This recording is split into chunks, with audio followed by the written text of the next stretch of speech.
Hi hello. मैं आपको फिर से ले चलती हूँ जीवन ज्योति बायोलॉजी चैनल में। और अब सीरीज चल रही थी पूरी important questions for class 9th।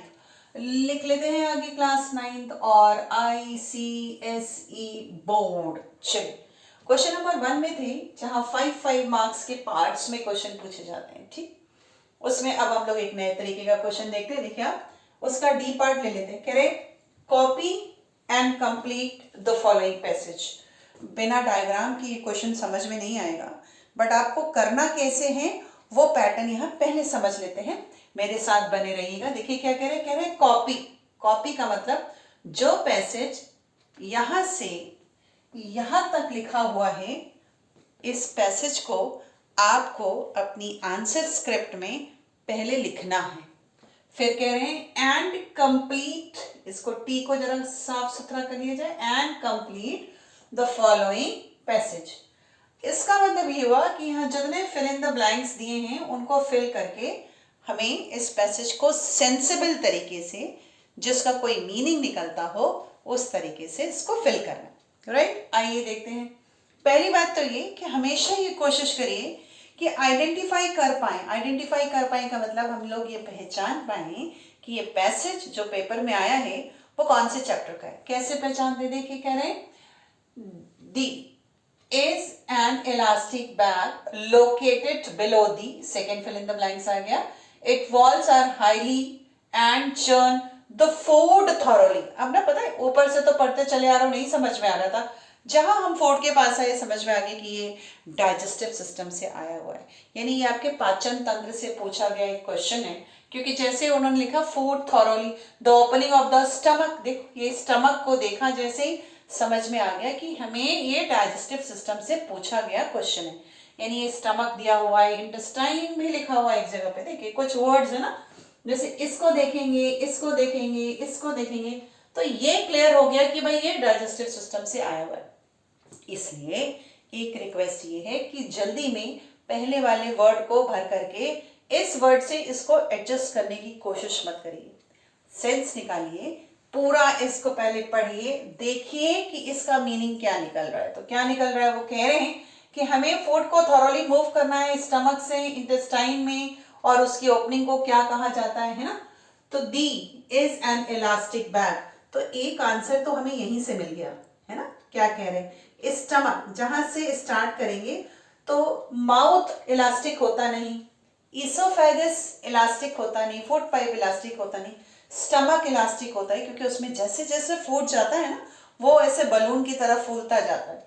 तो एक आंसर आपको यहीं से मिल गया, यानी पहला हो गया STOMACH, the stomach is an elastic bag located below दी। तो आइए डायग्राम देख लेते हैं किसके बिलो होता है। अगर एक फेस ड्रॉ करें, ये नोज ड्रॉ करें, नोज पाइप ड्रॉ करें, ऐसे यूं लेकर के जाएं, तो जो चेस्ट वाला पोर्शन होता है ना, जो चेस्ट पोर्शन, ये आर्म्स बना लिए, फेस का ये हिस्सा दिखा दिया, ये बना लिया हमने, ये डायफ्राम कहलाता है। ये इसको हम लोग डायफ्राम कहते हैं ना, डायफ्राम, DIAPHRAGM। तो it is stomach is an elastic bag located below the diaphragm, DIAPHRAM, diaphragm. अच्छा, कभी कभी कंसीडर कर लेते हैं कि ठीक है, अगर स्टमक को हमने यहाँ बनाना हो, एक सेकेंड और दे दें आप, ये डायफ्राम जो लिखा है हमें जगह चाहिए, जगह ले लेते हैं, इस डायफ्राम की लेबलिंग को थोड़ा बाहर कर देते, ठीक है। अगर ये लिख रहा है बच्चा कि इस तरफ तो भाई लीवर है और लीवर के नीचे यहाँ पे स्टमक है, तो बेसिकली लीवर के नीचे स्टमक तो नहीं है, डायफ्राम के नीचे, बट फिर भी कंसीडर कर लिया जाता है। But the correct answer is that the stomach is present just below the diaphragm. हो गया। इट वॉल्स आर, अभी अभी बोला, हाईली इलास्टिक, ऐसी, ठीक है। तो it walls are highly, ELASTIC, elastic. And churn, churn का मतलब होता है जिसकी इलास्टिसिटी की वजह से जो स्टमक के अंदर फूड है ना, वो इस तरीके से चर्न कर रहा है, उसको पीसने का काम कर रहा है।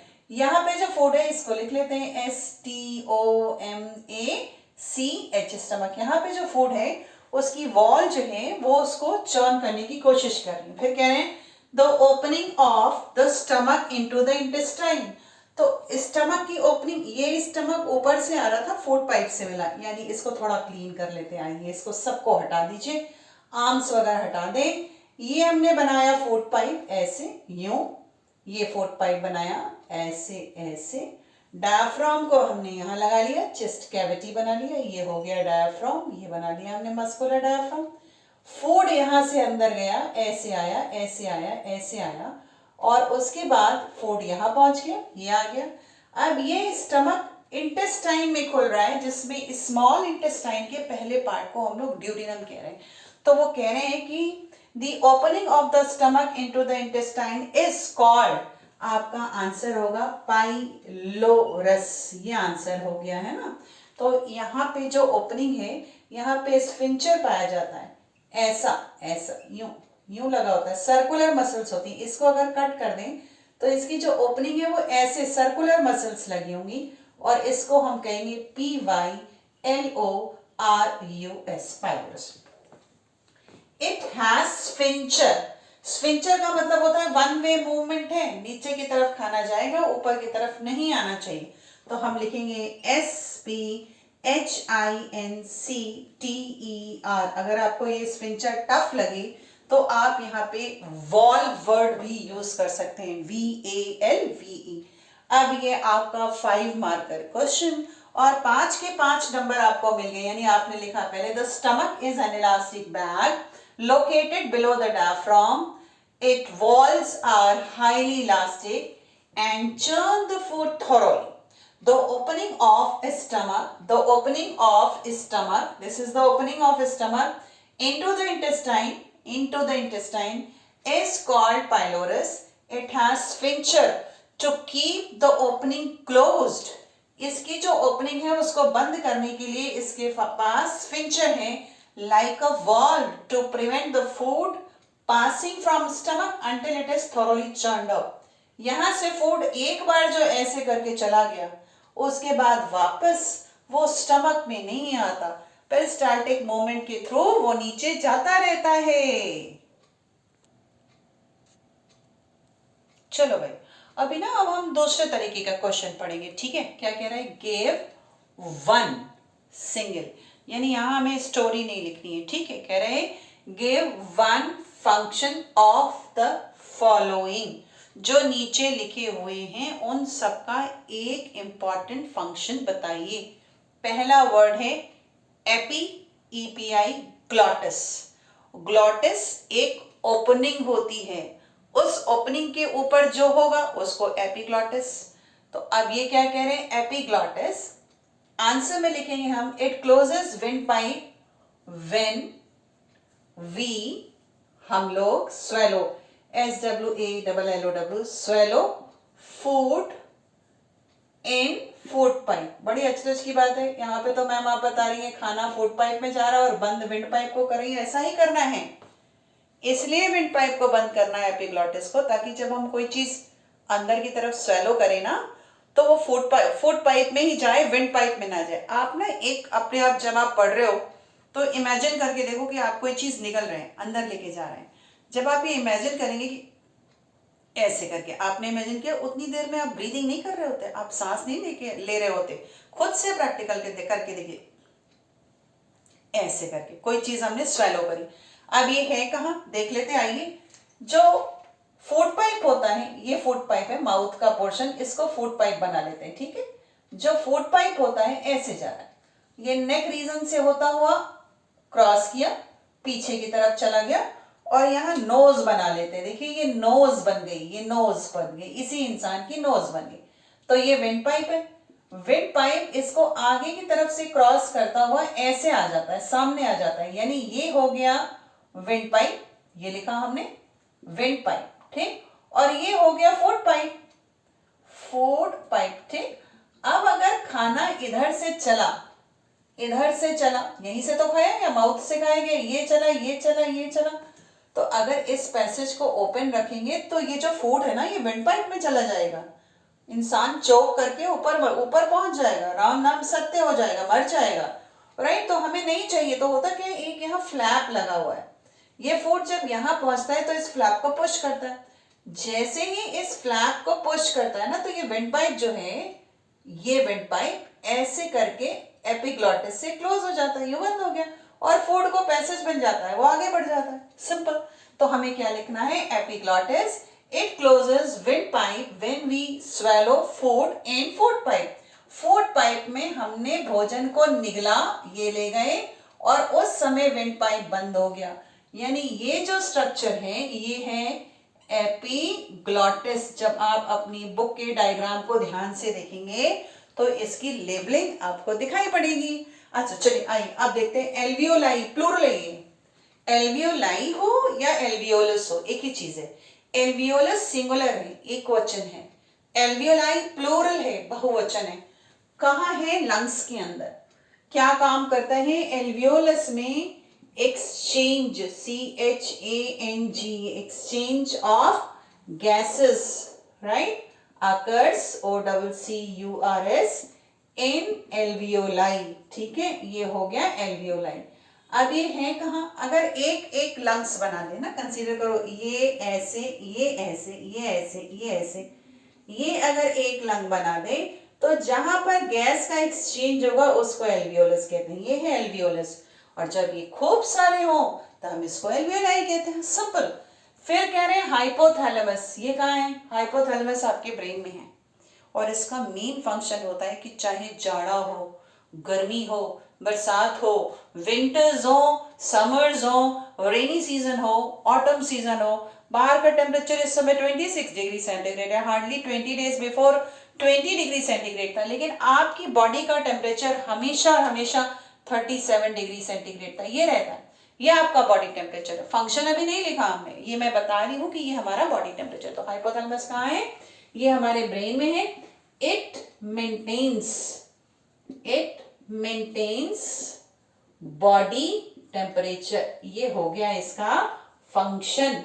It maintains body temperature, right, है ना बच्चों? बड़ा इजी क्वेश्चन है, इसमें कहीं कोई दिक्कत है नहीं, पता होना चाहिए क्या फंक्शन है। सटीक आंसर लिखते हैं, बिल्कुल पर्टिकुलर टू द पॉइंट। फिर कह रहे हैं सेरोमिन। यहाँ है हम लोग, ये इस पे आ गए, अब एरो लगा लेते हैं। सेरोमिन कहाँ है? ये यहाँ कान के अंदर पाए जाने वाले ग्लैंड है, पता है? वैक्स सीक्रेट करते। क्यों?